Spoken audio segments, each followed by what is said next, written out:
Chapter 29. Now the Philistines had gathered all their forces at Aphek, and the Israelites were encamped by the spring that was in Jezreel. As the lords of the Philistines were passing on by hundreds and by thousands, and David and his men were passing on in the rear with Achish, the commanders of the Philistines said, "What are these Hebrews doing here?" And Achish said to the commanders of the Philistines, "Is this not David, the servant of Saul, king of Israel, who has been with me now for days and years? And since he deserted to me, I have found no fault in him to this day." But the commanders of the Philistines were angry with him. And the commanders of the Philistines said to him, "Send the man back that he may return to the place to which you have assigned him. He shall not go down with us to battle, lest in the battle he become an adversary to us. For how could this fellow reconcile himself to his Lord? Would it not be with the heads of the men here? Is not this David, of whom they sing to one another in dances? Saul has struck down his thousands, and David his 10,000s. Then Achish called David and said to him, "As the Lord lives, you have been honest, and to me it seems right that you should march out and in with me in the campaign. For I have found nothing wrong in you from the day of your coming to me to this day. Nevertheless, the lords do not approve of you.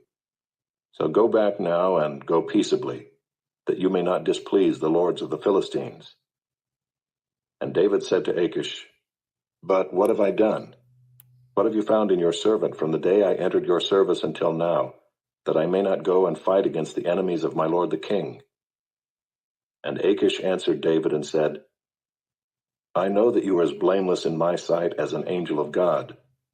Nevertheless, the commanders of the Philistines have said, 'He shall not go up with us to the battle.' Now then, rise early in the morning with the servants of your Lord who came with you, and start early in the morning and depart as soon as you have light." So David set out with his men early in the morning to return to the land of the Philistines. But the Philistines went up to Jezreel. Chapter 30. Now when David and his men came to Ziklag on the third day, the Amalekites had made a raid against the Negeb and against Ziklag. They had overcome Ziklag and burned it with fire, and taken captive the women and all who were in it, both small and great. They killed no one, but carried them off and went their way. And when David and his men came to the city, they found it burned with fire, and their wives and sons and daughters taken captive. Then David and the people who were with him raised their voices and wept until they had no more strength to weep. David's two wives also had been taken captive, Ahinoam of Jezreel, and Abigail the wife of Nabal of Carmel. And David was greatly distressed, for the people spoke of stoning him, because all the people were bitter in soul, each for his sons and daughters. But David strengthened himself in the Lord his God. And David said to Abiathar the priest, the son of Ahimelech, "Bring me the ephod." So Abiathar brought the ephod to David. And David inquired of the Lord, "Shall I pursue after this band? Shall I overtake them?" He answered him, "Pursue, for you shall surely overtake, and shall surely rescue." So David set out, and the 600 men who were with him, and they came to the brook Bezor, where those who were left behind stayed. But David pursued, he and 400 men. 200 stayed behind, who were too exhausted to cross the brook Bezor. They found an Egyptian in the open country and brought him to David. And they gave him bread, and he ate. They gave him water to drink, and they gave him a piece of a cake of figs and 2 clusters of raisins. And when he had eaten, his spirit revived, for he had not eaten bread or drunk water for 3 days and 3 nights. And David said to him, "To whom do you belong, and where are you from?" He said, "I am a young man of Egypt, servant to an Amalekite, and my master left me behind because I fell sick 3 days ago. We had made a raid against the Negeb of the Kerethites, and against that which belongs to Judah, and against the Negeb of Caleb, and we burned Ziklag with fire." And David said to him, "Will you take me down to this band?" And he said, "Swear to me by God that you will not kill me or deliver me into the hands of my master, and I will take you down to this band." And when he had taken him down, behold, they were spread abroad over all the land, eating and drinking and dancing, because of all the great spoil they had taken from the land of the Philistines and from the land of Judah.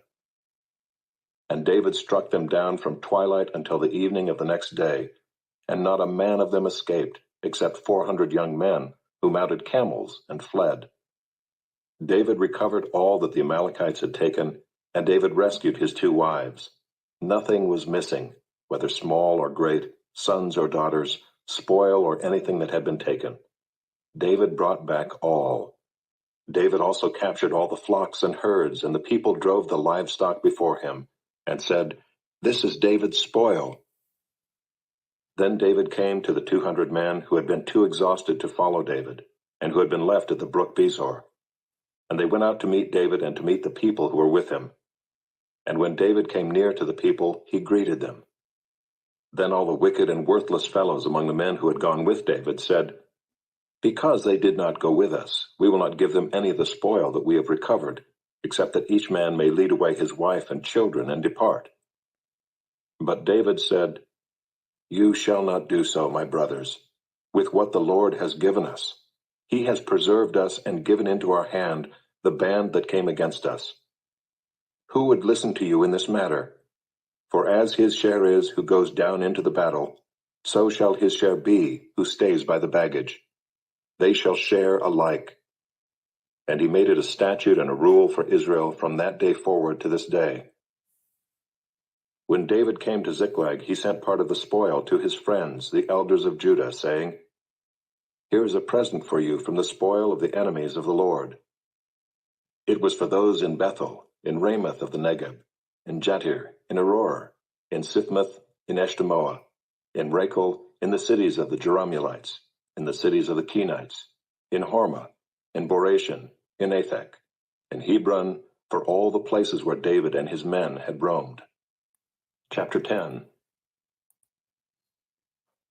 For I do not want you to be unaware, brothers, that our fathers were all under the cloud, and all passed through the sea. And all were baptized into Moses in the cloud and in the sea, and all ate the same spiritual food, and all drank the same spiritual drink. For they drank from the spiritual rock that followed them, and the rock was Christ. Nevertheless, with most of them God was not pleased, for they were overthrown in the wilderness. Now these things took place as examples for us, that we might not desire evil as they did. Do not be idolaters, as some of them were. As it is written, "The people sat down to eat and drink and rose up to play." We must not indulge in sexual immorality, as some of them did, and 23,000 fell in a single day. We must not put Christ to the test, as some of them did, and were destroyed by serpents, nor grumble, as some of them did, and were destroyed by the destroyer. Now these things happened to them as an example, but they were written down for our instruction, on whom the end of the ages has come. Therefore let anyone who thinks that he stands take heed lest he fall. No temptation has overtaken you that is not common to man.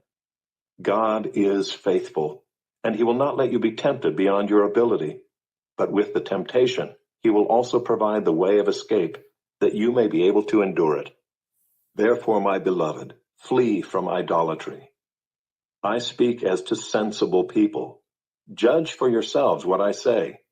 The cup of blessing that we bless, is it not a participation in the blood of Christ? The bread that we break, is it not a participation in the body of Christ? Because there is one bread, we who are many are one body, for we all partake of the one bread. Consider the people of Israel. Are not those who eat the sacrifices participants in the altar? What do I imply then? That food offered to idols is anything, or that an idol is anything? No, I imply that what pagans sacrifice they offer to demons and not to God. I do not want you to be participants with demons. You cannot drink the cup of the Lord and the cup of demons. You cannot partake of the table of the Lord and the table of demons. Shall we provoke the Lord to jealousy? Are we stronger than he? All things are lawful, but not all things are helpful. All things are lawful, but not all things build up. Let no one seek his own good, but the good of his neighbor. Eat whatever is sold in the meat market without raising any question on the ground of conscience. For the earth is the Lord's, and the fullness thereof. If one of the unbelievers invites you to dinner and you are disposed to go, eat whatever is set before you without raising any question on the ground of conscience. But if someone says to you, "This has been offered in sacrifice," then do not eat it, for the sake of the one who informed you, and for the sake of conscience. I do not mean your conscience, but his. For why should my liberty be determined by someone else's conscience? If I partake with thankfulness, why am I denounced because of that for which I give thanks? So, whether you eat or drink or whatever you do all to the glory of God. Give no offense to Jews or to Greeks or to the church of God, just as I try to please everyone in everything I do, not seeking my own advantage, but that of many, that they may be saved. Chapter 8. In the 6th year, in the 6th month, on the 5th day of the month, as I sat in my house with the elders of Judah sitting before me, the hand of the Lord God fell upon me there. Then I looked, and behold, a form that had the appearance of a man. Below what appeared to be his waist was fire, and above his waist was something like the appearance of brightness, like gleaming metal. He put out the form of a hand and took me by a lock of my head, and the Spirit lifted me up between earth and heaven and brought me in visions of God to Jerusalem, to the entrance of the gateway of the inner court that faces north, where was the seat of the image of jealousy, which provokes to jealousy. And behold, the glory of the God of Israel was there, like the vision that I saw in the valley. Then he said to me, "Son of man, lift up your eyes now toward the north." So I lifted up my eyes toward the north, and behold, north of the altar gate, in the entrance, was this image of jealousy.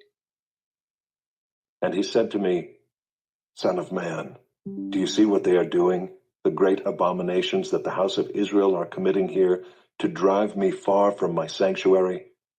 But you will see still greater abominations." And he brought me to the entrance of the court, and when I looked, behold, there was a hole in the wall. Then he said to me, "Son of man, dig in the wall." So I dug in the wall, and behold, there was an entrance. And he said to me, "Go in and see the vile abominations that they are committing here." So I went in and saw, and there engraved on the wall all around was every form of creeping things and loathsome beasts, and all the idols of the house of Israel. And before them stood 70 men of the elders of the house of Israel, with Jaazaniah the son of Shaphan standing among them. Each had his censer in his hand, and the smoke of the cloud of incense went up. Then he said to me, "Son of man, have you seen what the elders of the house of Israel are doing in the dark, each in his room of pictures? For they say, 'The Lord does not see us. The Lord has forsaken the land.'" He said also to me, "You will see still greater abominations that they commit." Then he brought me to the entrance of the north gate of the house of the Lord, and behold, there sat women weeping for Tammuz. Then he said to me, "Have you seen this, O son of man? You will see still greater abominations than these." And he brought me into the inner court of the house of the Lord.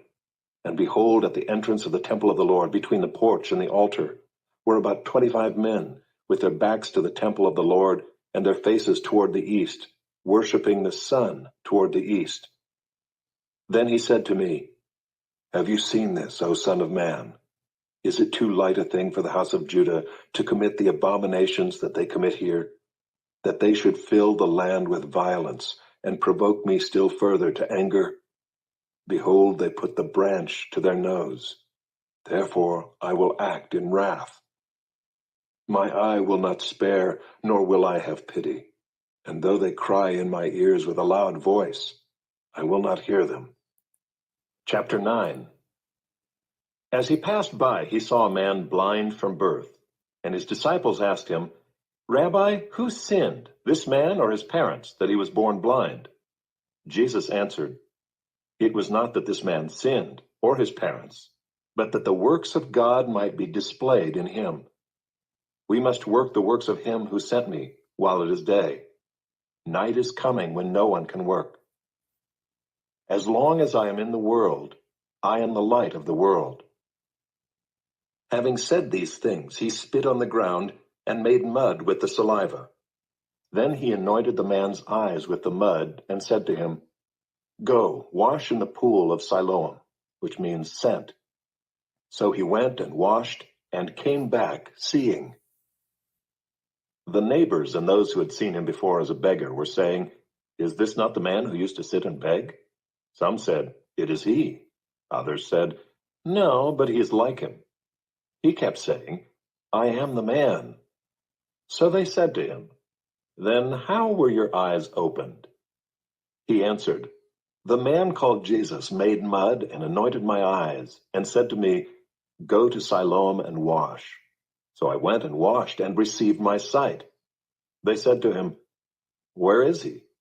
He said, "I do not know." They brought to the Pharisees the man who had formerly been blind. Now it was a Sabbath day when Jesus made the mud and opened his eyes. So the Pharisees again asked him how he had received his sight. And he said to them, "He put mud on my eyes, and I washed, and I see." Some of the Pharisees said, "This man is not from God, for he does not keep the Sabbath." But others said, "How can a man who is a sinner do such signs?" And there was a division among them. So they said again to the blind man, "What do you say about him, since he has opened your eyes?" He said, "He is a prophet." The Jews did not believe that he had been blind and had received his sight, until they called the parents of the man who had received his sight and asked them, "Is this your son, who you say was born blind? How then does he now see?" His parents answered, "We know that this is our son and that he was born blind. But how he now sees, we do not know, nor do we know who opened his eyes. Ask him, he is of age, he will speak for himself." His parents said these things because they feared the Jews, for the Jews had already agreed that if anyone should confess Jesus to be Christ, he was to be put out of the synagogue. Therefore his parents said, "He is of age, ask him." So for the second time they called the man who had been blind and said to him, "Give glory to God. We know that this man is a sinner." He answered, "Whether he is a sinner, I do not know. One thing I do know, that though I was blind, now I see." They said to him, "Well, what did he do to you? How did he open your eyes?" He answered them, "I have told you already, and you would not listen. Why do you want to hear it again? Do you also want to become his disciples?" And they reviled him, saying, "You are his disciple, but we are disciples of Moses. We know that God has spoken to Moses, but as for this man, we do not know where he comes from." The man answered, "Why, this is an amazing thing. You do not know where he comes from, and yet he opened my eyes. We know that God does not listen to sinners, but if anyone is a worshiper of God and does his will, God listens to him. Never since the world began has it been heard that anyone opened the eyes of a man born blind. If this man were not from God, he could do nothing." They answered him, "You were born in utter sin, and would you teach us?" And they cast him out. Jesus heard that they had cast him out, and having found him, he said, "Do you believe in the Son of Man?"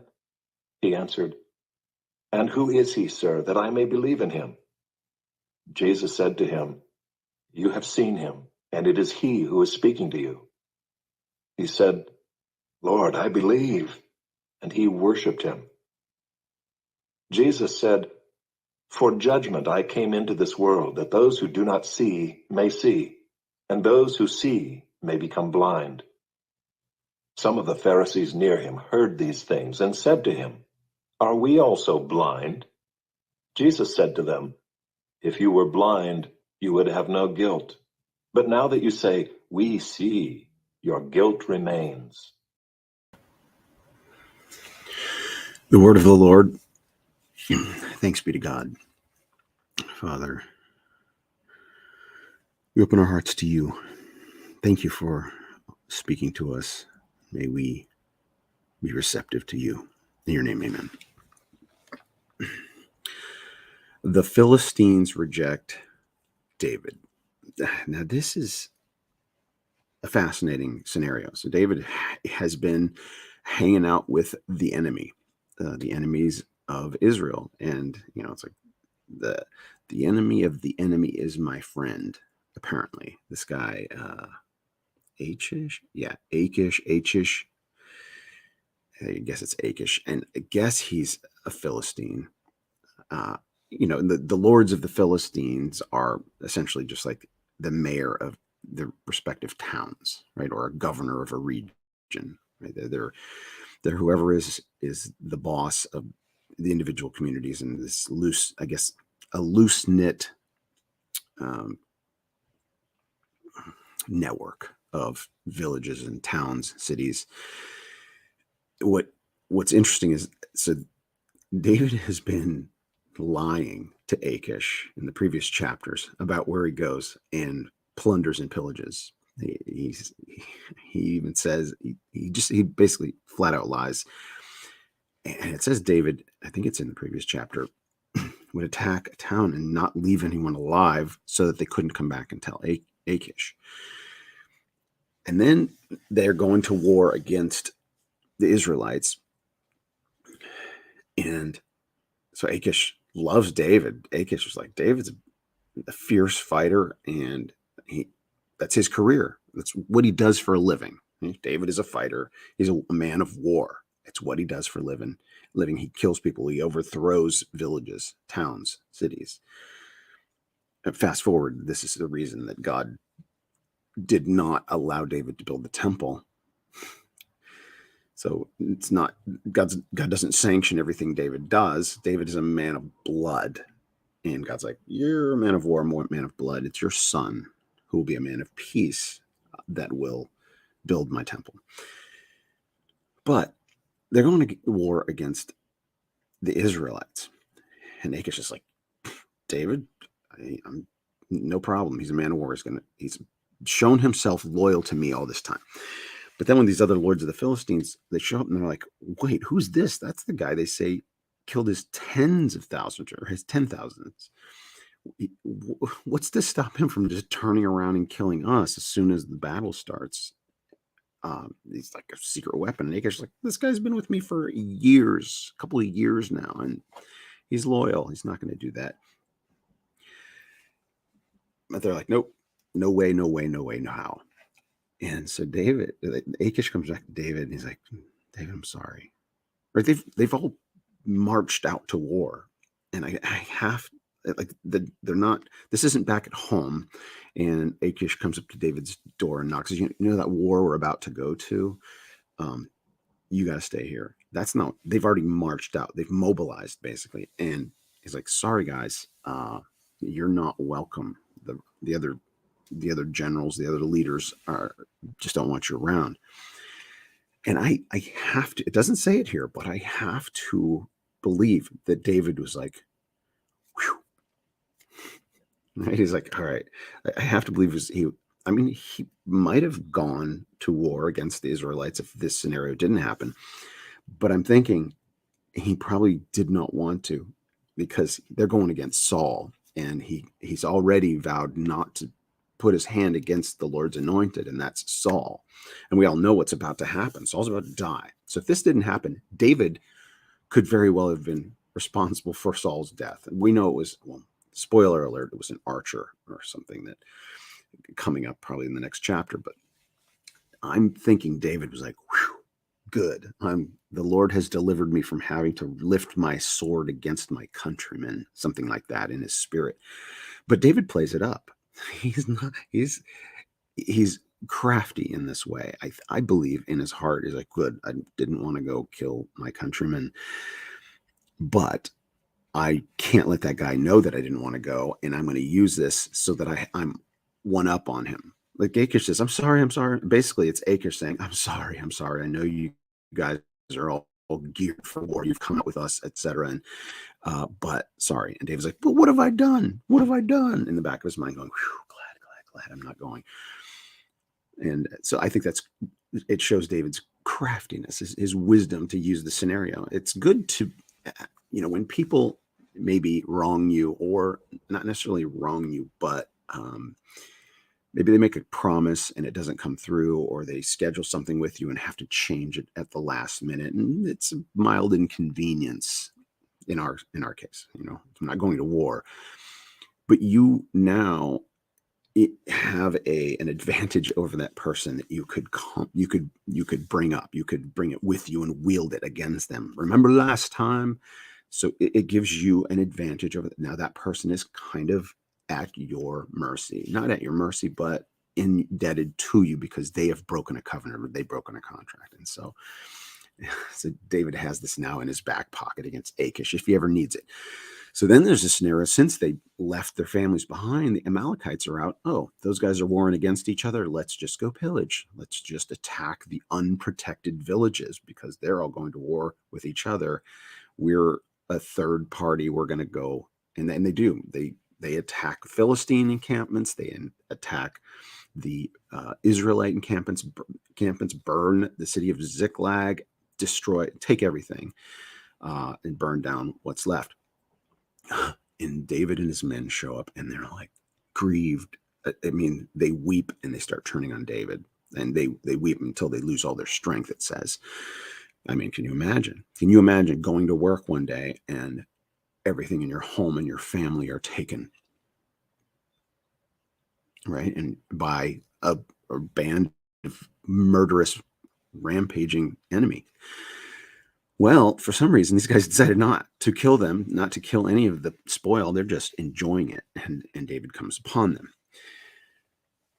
And here's another lesson. All right, so David defeats the Amalekites, completely wipes out the Amalekites, and gets everyone back, and no one was lost. And it's the scripture, the text takes very careful, is very careful to mention that. It's like no one was lost. It's like a miraculous recovery. But there's 200 of the guys who are too tired. Like, these guys were marching and they're just too tired. We can't do it. We can't cross this river. We're going to drown.